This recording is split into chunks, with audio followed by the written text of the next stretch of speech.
About 50 minutes for each presentation, 20 minutes for a talk, and about 5 minutes in between.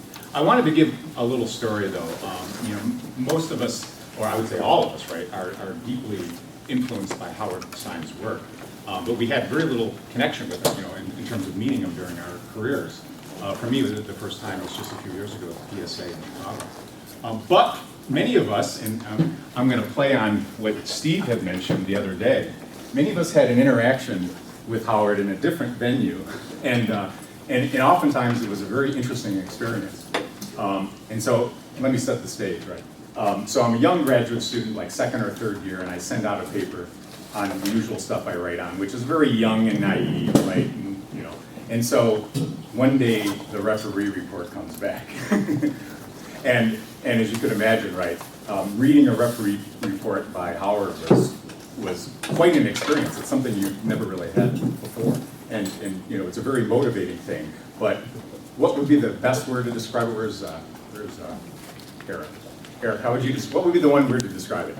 Brutal. And if I remember right, when the envelope came, this is the olden times, right? When we got referee reports in the mail, right, in paper.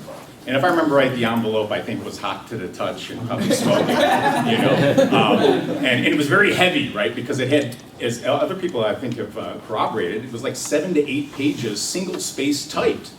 And it was amazing, and boy, did I learn a lot from that experience, right? I learned so much about space-time theories and everything. And essentially what it was Howard explaining to me everything that I didn't understand about his famous 67 paper, right, the paper we're commemorating for 50 years. And one of the other things besides learning so much about philosophy of space and time and Newton and Descartes and other people, one of the things I also learned from it is what it means to take a referee assignment seriously. I think other people would probably agree with this, right? I've never had a referee go through such a fine tooth comb, go through everything and show all the mistakes I made, right? He corrected your grammar a lot too, I bet. What's that? He corrected your grammar a lot too. I think he did too, And also, he gave me a grade. Which was a B-, which on reflection was generous, actually, because it was pretty sophomoric, right? And so here's the last thing before I introduce Wayne. And the reason I was so, I'll never forget that experience, and I have it today, that referee report. Unfortunately, I didn't bring it though, is that I can always say and hold this up, that in a very limited way, even just for the context of this paper, I was Howard's student, right? Because I got a grade. So with no further ado, let me introduce Wayne Myrvold from University of Western Ontario, Western. And the paper is a presentation. It would be possible to do a lengthy dialectical number on this. Is that the way to say it? I suppose, I guess you should say it in Howard's voice. Thanks, Ed. Thanks to the organizers for organizing this wonderful event. I mean, yesterday was just a great day. It looks like today is going to be another one. I won't tell Howard Stein an anecdote, but just say that, of all the contemporary philosophers who influenced me the most, they would have to be Abner Shimoni, my own teacher, and Howard Stein. And yes, I also got the most, on one of my papers, the most detailed referee report I'd ever gotten. And he corrected errors, and my grammar, right? Abner would correct my grammar too, and punctuation. But we're supposed to learn from our teachers. And something I don't have to tell you guys, because you're familiar with Howard's work, when you read Howard's papers, they're written in a way that is very much at odds with the fashion in contemporary philosophy, because they're meant to be read slowly. And every time I reread one of Howard's papers, I get something more out of it than the last time I read it. And there are certain passages that I keep coming back to and meditating on. And one of them is the passage that you've all recognized that I take my title from. It's from Yes, But.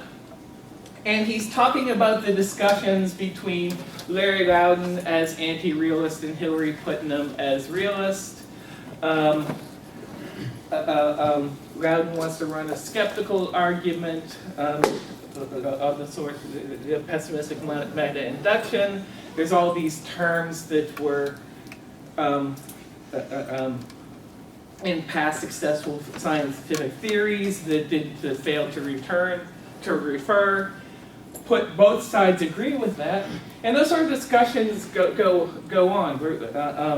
Sathisphilos in particular has taken up the torch and taken on himself to argue that these terms in these past successful theories that failed to refer weren't really crucial to the success of the theory.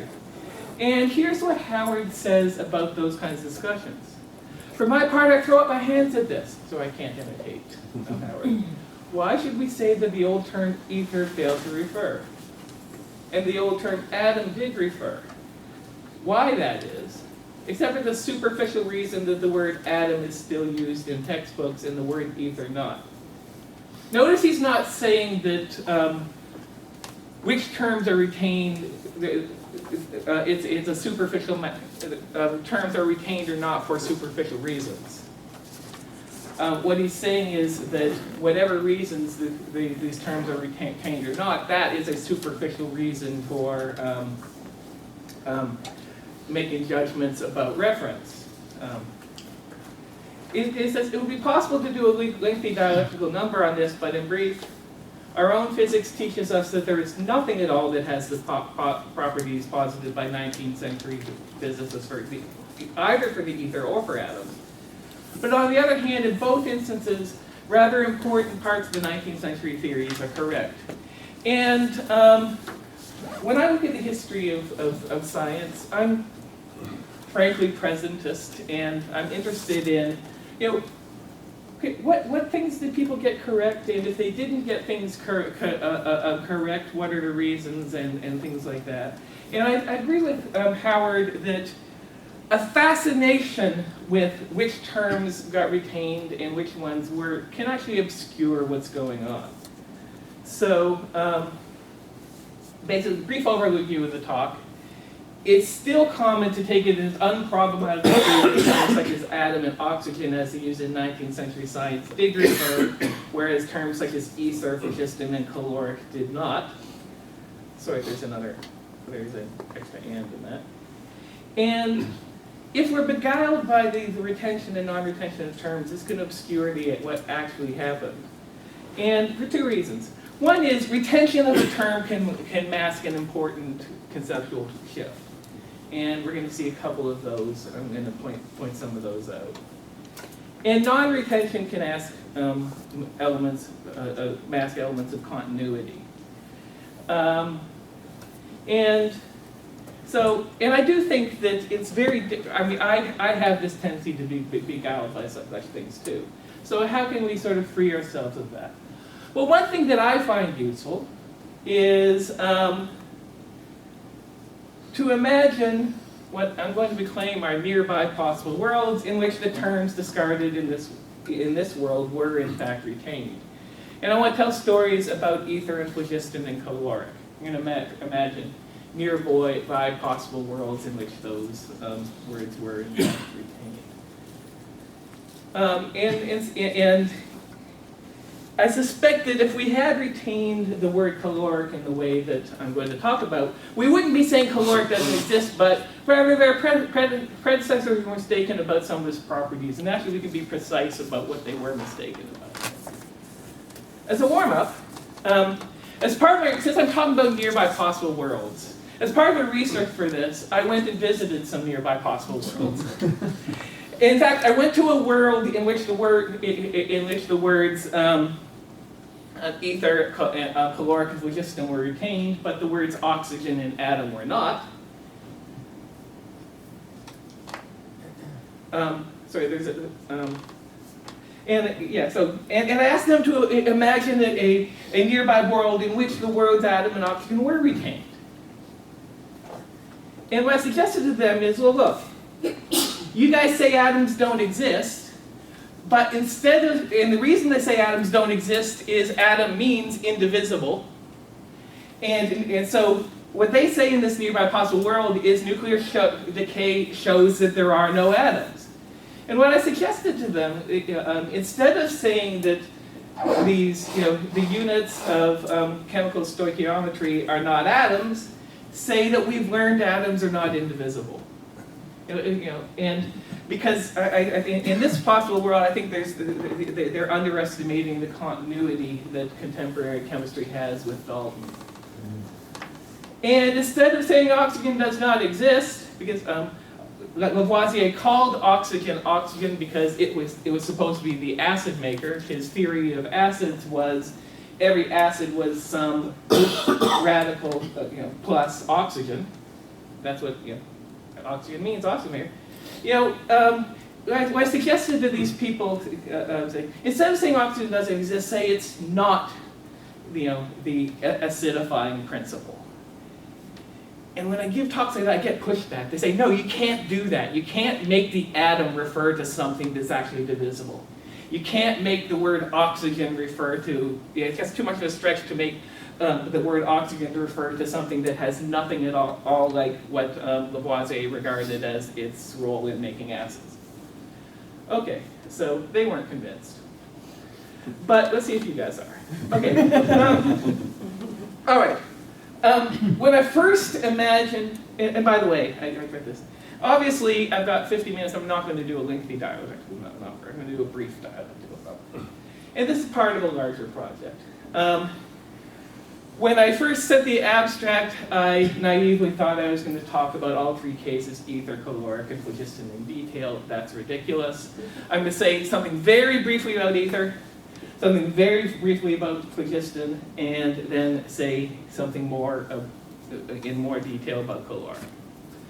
Okay, luminiferous ether, as we all know and has been mentioned in several talks, in the 19th century it was thought to be the carrier of the seat of electromagnetic activity. The electromagnetic waves were disturbances in the luminiferous ether. When Maxwell decided that light was an electromagnetic wave, the way he put it, he said, I don't think there's two distinct ethers, an electromagnetic ether and a luminiferous ether, they're just one and the same. But the structure of the ether was always a problem. And in fact, in 1900, when Kelvin gave a lecture called Clouds on the Horizon of 19th Century Physics, he's looking to the 20th century and he's thinking, what are the real deep conceptual problems of 19th century physics that we're going to have to resolve in the 20th century? One of them is the structure of the ether. And of course, only 5 years later, Einstein writes this paper in which he shows how to formulate electromagnetism in which the only motions that count are relative motions of ponderable bodies, in which the motion of ponderable bodies with respect to ether plays no role whatsoever. And here's what he says in 1905 then. The introduction of a light ether will prove superfluous, inasmuch as in accordance with the concept developed here, no space at absolute rest endowed with special properties will be introduced, nor will a velocity vector be assigned to a point of empty space, which electromagnetic processes. Okay, ether doesn't exist. Einstein showed it. Well, here's Einstein in 1920. Lecture given in Leiden. He says, as to the Lorentzian ether, it might be said of it, in a somewhat playful spirit, the immobility is the only mechanical property of which it has not been deprived by Lorentz. It may be added that the whole change in the conception of the ether that the special theory of relativity brought about consists in taking away its last mechanical quality, namely its mobility. Immobility. And so that's a story of more continuity. That, according to him, Lorentz is gradually stripping away the mechanical properties of the ether. And all Einstein did was take away the idea that the ether was the sort of thing that defined the state of rest. It was so, according to Einstein, the ether is so structureless it makes no sense to talk about how fast you're going with respect to the ether. And then later in that lecture he says, well then, ether just becomes another word for empty space. And He says, we may assume the existence of an ether, only we must give up assigning a definite state of motion to it. And part of his reason for suggesting this is that, of course, between 1905 and 1920, we saw the development of the general theory of relativity, and empty space becomes endowed with a lot of structure. It's got properties that change from place to place. As Carlo remarked, gravitational waves could knock down the rock of Gibraltar. So yeah, he suggests, well, possibly we actually just should say that the ether does exist. And the only thing that Lorentz got wrong about the ether was whether it makes sense to talk how fast you're going with respect to it. And I actually think that that's actually a useful way to think about things. And I actually, when I teach special relativity, I do throw up this quote. I think it's okay. Phlogiston, I'm going to say something very briefly about that. Little bit remind the background. You all know that things like that combustion can only happen in air, can't happen in an evacuated chamber. And if you have something burning in a sealed chamber, eventually it goes out, and the air in there can no longer support combustion. One theory was that the role of the atmosphere in combustion, and also in calcination of metals, which is a very similar process, it's just slower and there's no visible flame. When a metal goes from its metallic state and forms something this kind of gray and crumbly, that's calcination. If you have iron things that you leave out in the weather, you've seen it happen. So one theory was that the role of the atmosphere in these processes of combustion and calcination was that the combustible material released a substance called phlogiston into the air, which absorbs it, and that's the reason why this process can't take place in a vacuum. There needs to be air to absorb the phlogiston. And the reason the fire actually goes out is there's a limit to how much phlogiston a given quantity of air can absorb. Okay, what happened to phlogiston? Again, I'm going to have to be brief. I could give a whole talk on this one. Well, what happened was, Lavoisier did a really lovely experiment involving calcination and reduction of mercury. So take mercury, you heat it up, you get this reddish substance forming.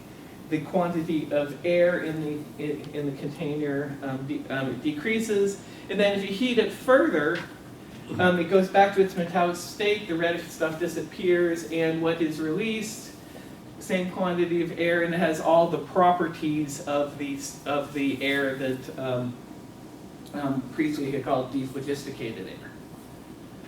And Lavoisier's conclusion was that in this process, what happens is a portion of the air is combining with the metal. And it was a very good experiment. And it was so good that some of the prominent phlogiston theorists were actually convinced, yes. Notably, Richard Kirwan and Priestley himself, they were convinced, yes. In this case, you're right. We've got that part of the air combining with the metal. But what they didn't do is accept Lavoisier's extrapolation, because he said, and I think he did experiments with other metals and things like that, but the mercury was the cleanest one, because mercury, unlike most metals, you can have the reduction process just by further heating it. You don't have to put a catalyst in there. Other metals, you need to put something that Kirwan and Priestley would regard as phlogiston-rich in there to get the reduction to go on, and they interpret that as the metal is imbibing the phlogiston from the charcoal. They were also impressed by the fact that you could get this reduction, this restoration of the calx to its metallic state by heating something in an atmosphere of what they called inflammable air, which is the stuff that Priestley called, or that's what stuff that Lavoisier called hydrogen. And so the move they made is they accepted that Lavoisier was right about what was going on, in that case, on the basis of experiment. And they didn't accept the extrapolation. And in fact, they thought that they could actually isolate phlogiston, and they identified inflammable air with pure phlogiston. So here's my nearby possible world. I mean, what happened is that Kirwan eventually gave up on this because he was convinced that he was wrong about some other chemical reactions. Priestley, who was a radical firebrand, got into trouble and ended up in the United States. It was, really no longer after really an influence on the British scene. So in my possible world, in my alternate history, Priestley stays in Britain, and in Britain at least, the name phlogiston continues to be used for for inflammable air. And so imagine that in this possible world, phlogiston and hydrogen were both used as vernacular names for that element. Well, there's still the question about whether they're right, where Priestley is right that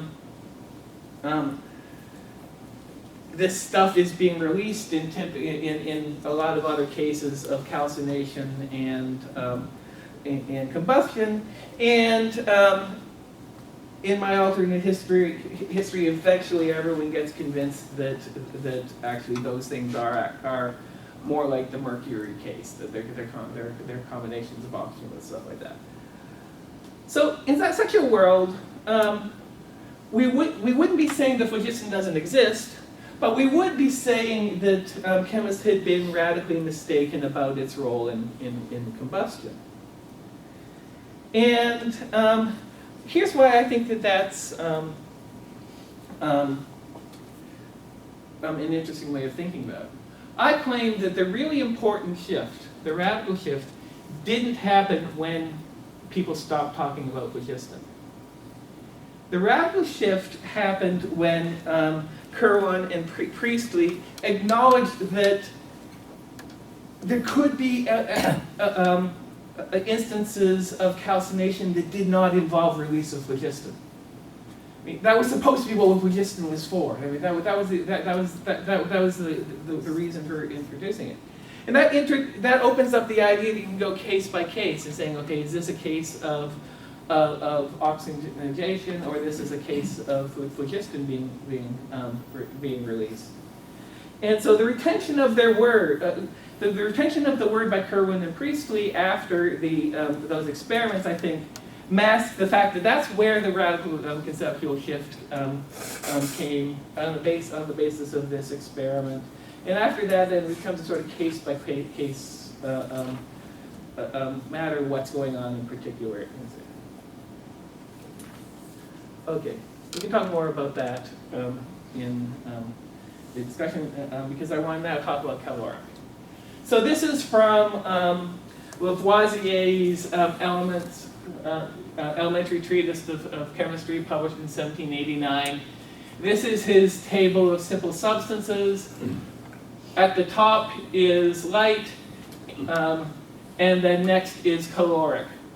Synonyms: heat, principle of heat, igneous fluid, fire, matter of fire and of heat, and then there's oxygen, nitrogen, what we now call nitrogen, hydrogen.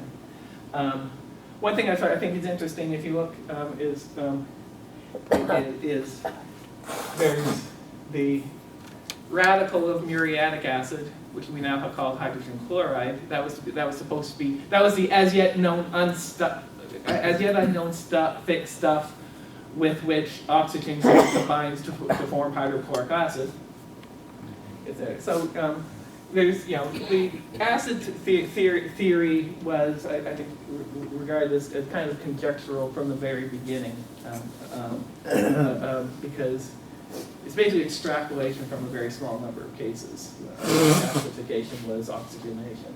But anyways, so here's what Lavoisier says about caloric. He discusses the action of heat on bodies. We know if you heat something up, solids melt. If you heat the liquid up, it boils, forms a gas. You heat the gas up, it expands. He says, it's difficult to comprehend these phenomena without admitting them as effects of a real and material substance, or very subtle fluid, which, insinuating itself between the particles of bodies, separates them from each other.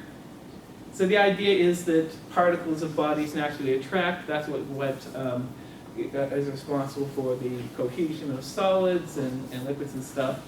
But then you get this stuff that separates them, insinuate itself, and they expand, right? So allowing the existence of this fluid to be hypothetical, we should see in the, I don't care, that new software. Oh, you can't see that. I guess that thing that said new software available from Apple. Anyways. Yeah. Fortunately, you didn't see that. Good. And this existence fluid, we have to see in the following that explains the phenomenal nature in a very sense, right? So what happened to caloric? For a short while, it was widely accepted, but this we're talking about the beginning of end of the 18th century, beginning of the 19th century. This is also the time at which people are doing lots of experiments on heat and other things. And those who accepted, due to the work of Jules and others, the interconvertibility of heat and mechanical work basically gave up on the caloric, and this inconvertibility became a cornerstone of the science of thermodynamics, which saw rapid development in the latter half of the 19th century. So, does caloric exist or not? I think this is an interesting case because Lavoisier regarded heat and caloric as synonymous. We don't say heat doesn't exist. What we do, in fact, we still talk about heat flow from one body to another. And in fact, we confuse our students when we do that because when we introduce them to thermodynamics, we talk about heat flow, and then we say, actually, heat content is not a state function. There's no such thing as the total amount of heat in a body, right? Does heat exist or not? Well, I think we're inclined to say it does exist. But we're also inclined to say that the total amount of heat isn't, it isn't a function of the state of the body. So that would be a very different idea than Lavoisier had. Okay, as I said, thermodynamics really got going in the 1850s. I mentioned only a few of the key papers here. William Thomson, who we all know as Kelvin, is a well-known figure. Clausius, of course, is a well-known figure. Less often talked about these days was Rankine, who is right up there contributing to the growth of thermodynamics. It is true that Kelvin's and Clausius's contributions were more significant, but I think that if you're telling the history of thermodynamics, you should mention this guy too.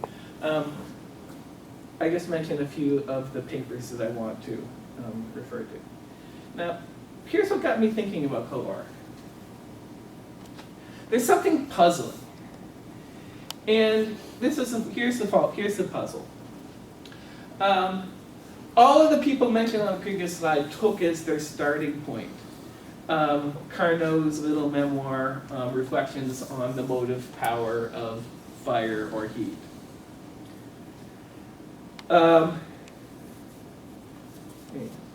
Take a look at Kelvin's first two papers on thermodynamics.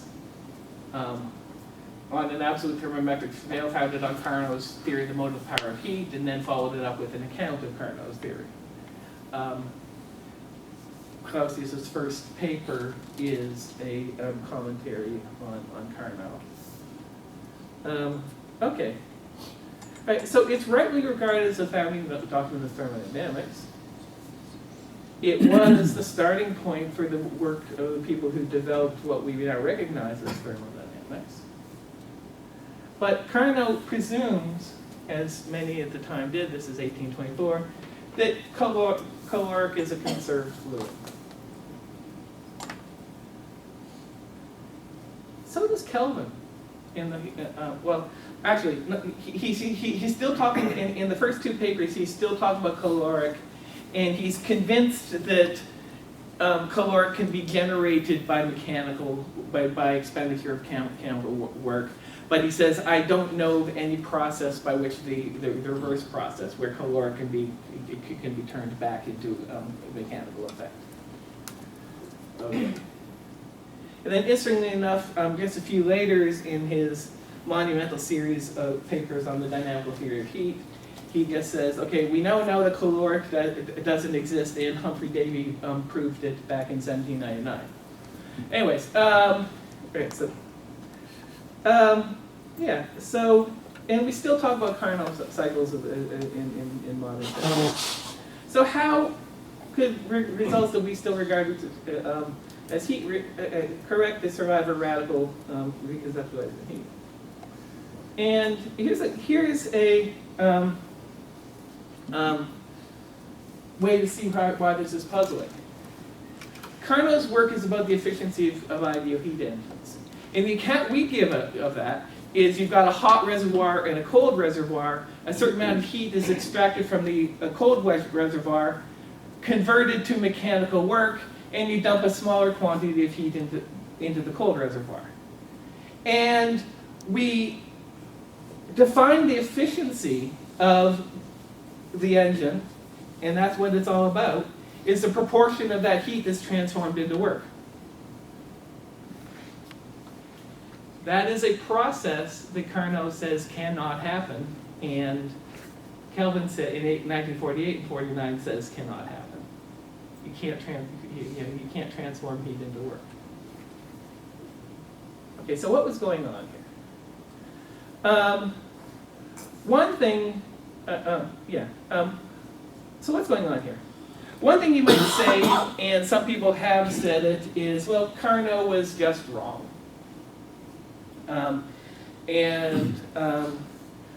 What I want to, here's what I want to say. Kelvin was right in 1948 and 49. Caloric can be generated, though once created cannot be destroyed. What processes that create caloric are things like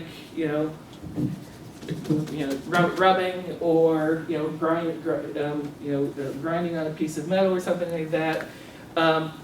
Thermodynamically irreversible processes, expenditure of work that could have been used to do something useful like drive a car, but is in fact just being dissipated.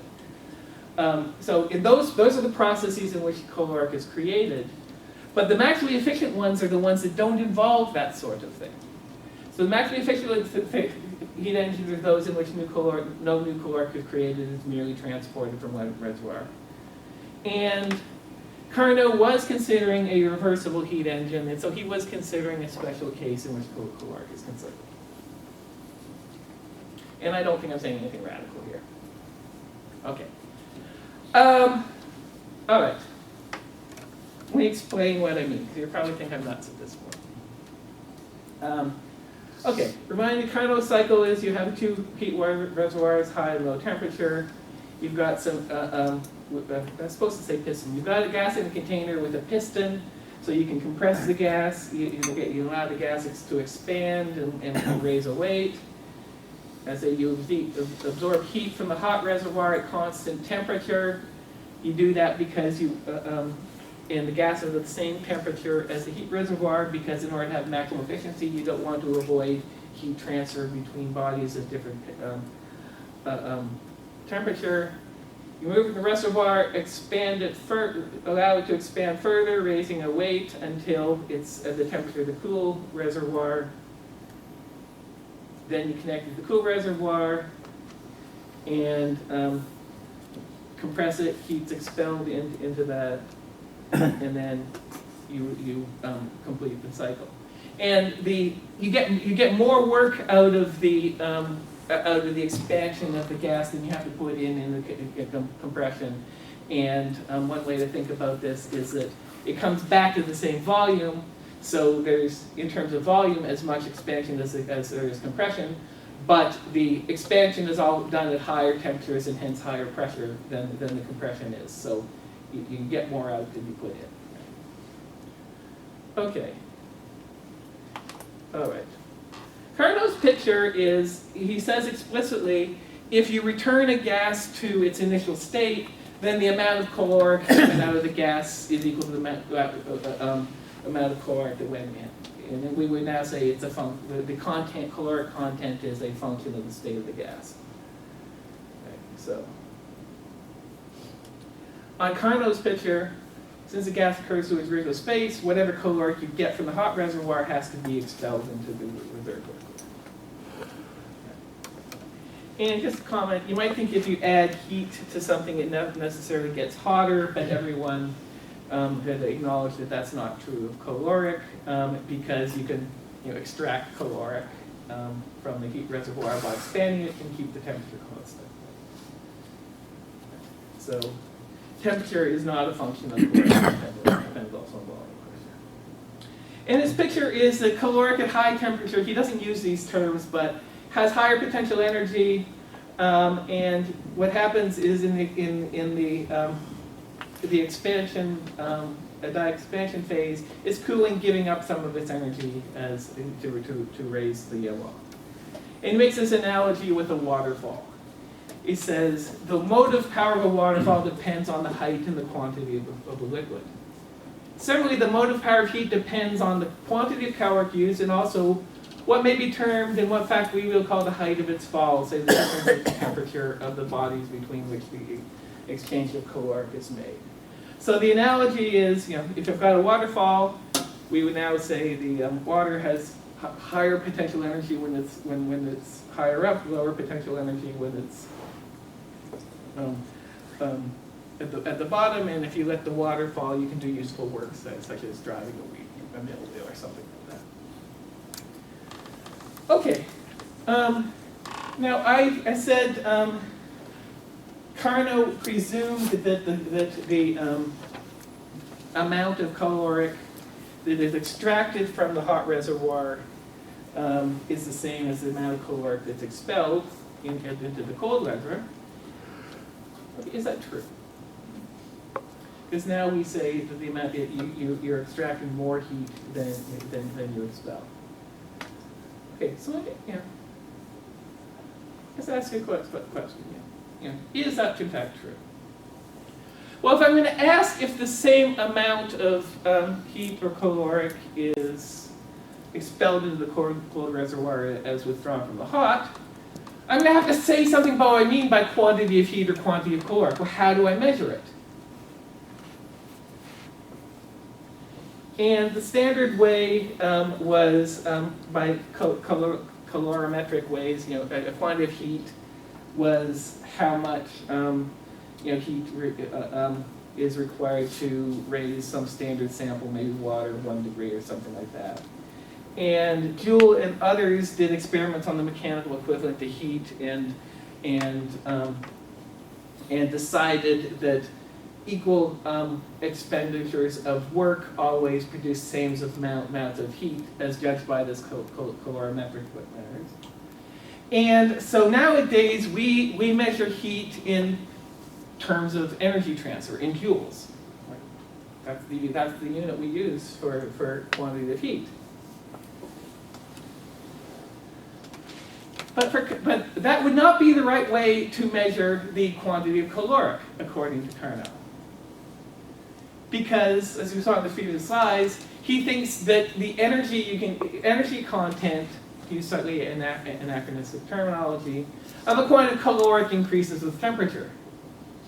So the caloric at the high temperature, the same quantity of caloric at the high temperature has more energy than the caloric at the low temperature. Where did that energy go? Well, it was used to raise the weight. It was used to expand the position. Right. So what this strongly suggests, and I do think that this is very much in line with Carnot's way of thinking about it, is if when I transfer a quantity of caloric from one body to another at the same temperature, there is some energy transfer Q, but the amount of energy that's transferred increases with the temperature. Everyone understand that? So there's, F is some increasing function of T. And in fact, Kelvin in 48 and 9 called that Carnot's function. And continued to talk about that and try to measure that function in his later work. Well, I'm not going to go to the details, but sort of briefly, as Kelvin realized, you can use ideal heat since Carnot and Clausius and Kelvin argued that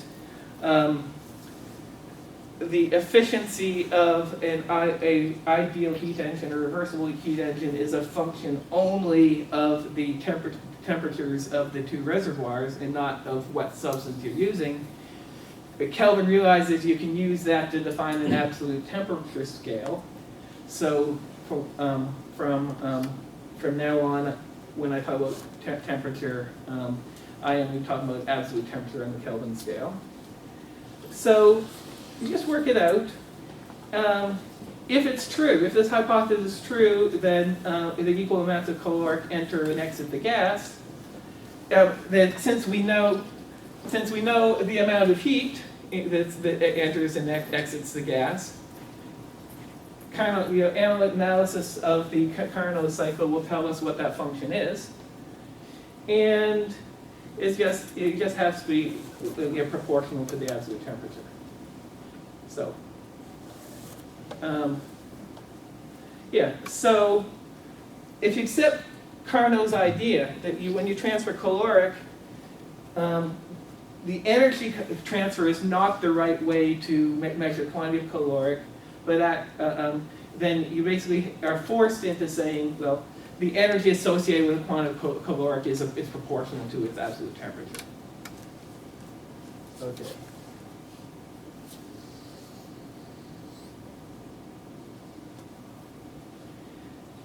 And if we do accept, as Kelvin did in 1948-49, that caloric can be created by expenditure of work, but is conserved in a reversible process, then that gives us a recipe, and if we accept with Carnot the caloric content of the state function, that gives us a recipe for estimating the caloric content, the difference in caloric content between any two states.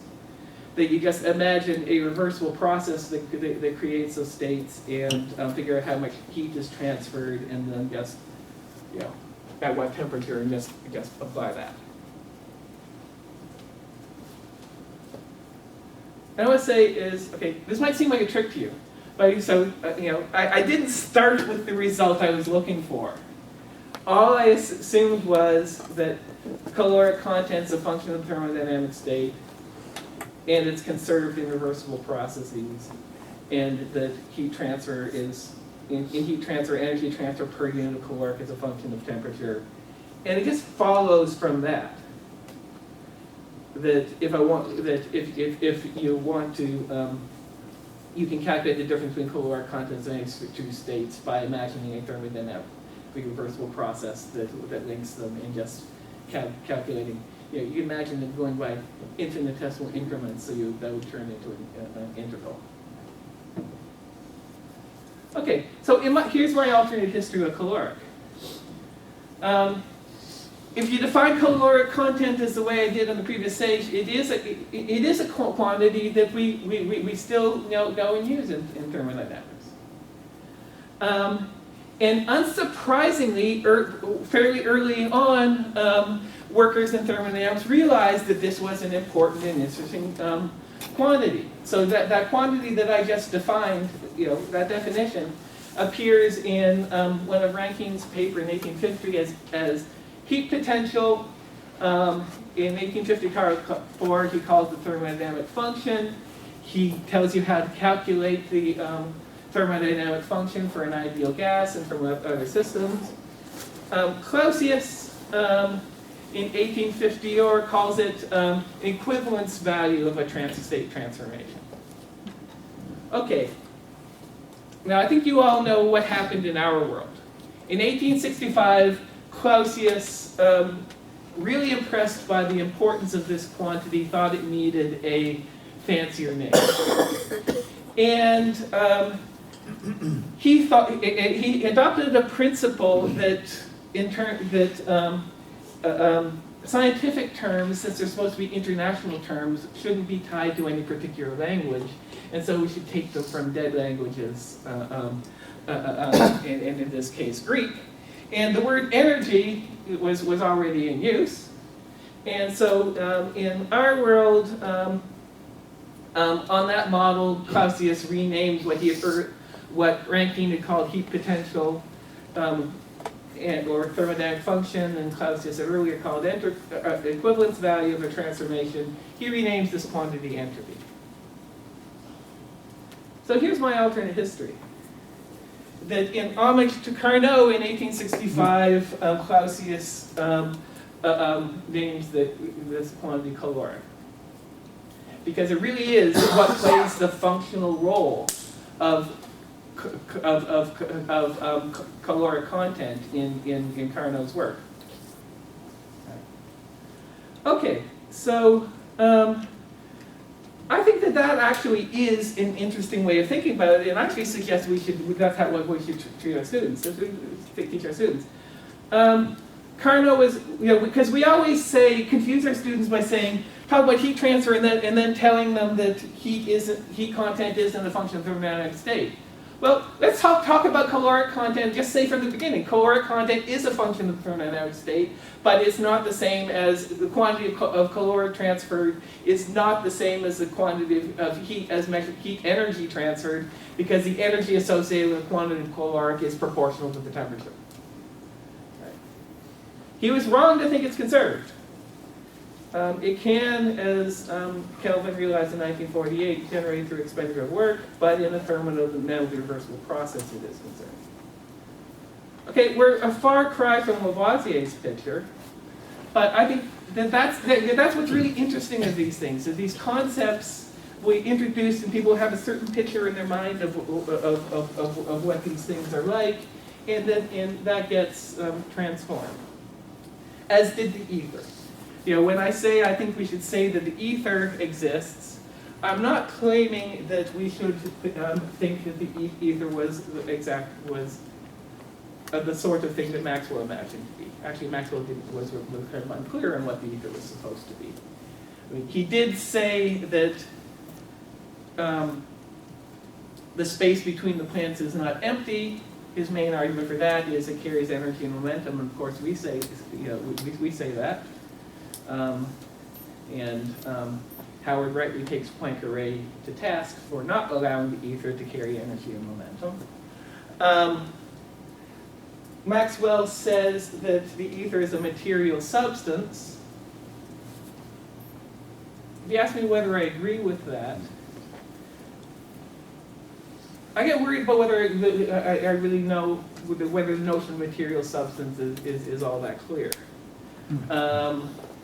Yes, it's not a material substance as Maxwell imagined it, but if you take quantum seriously, this isn't a material substance as Maxwell imagined it either. So I'm inclined to say that Maxwell, the ether is in fact not a material substance as Maxwell imagined it, for the simple reason there are none. Okay. Right. So yeah. So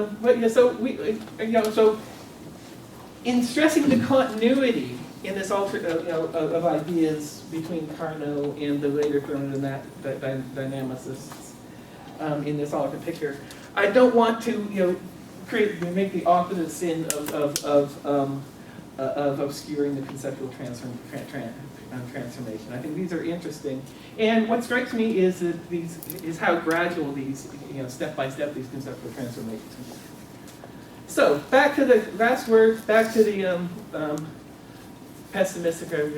Should we be optimistic or pessimistic about our posits of our current theories? Well, I'm optimistic that the empirically well-established parts of our contemporary science work will persist, And the reason I say empirically well established is that, you know, some things like, you know, basics of chemical transformations are established. Some things we know are a little more speculative, like dark matter and things like that. So I'm optimistic the empirically well established parts of our contemporary science will exist, but I'm also optimistic that there will be interesting conceptual transformations, particularly in the more speculative and still developing parts of it. No only to pessimism. Thank you.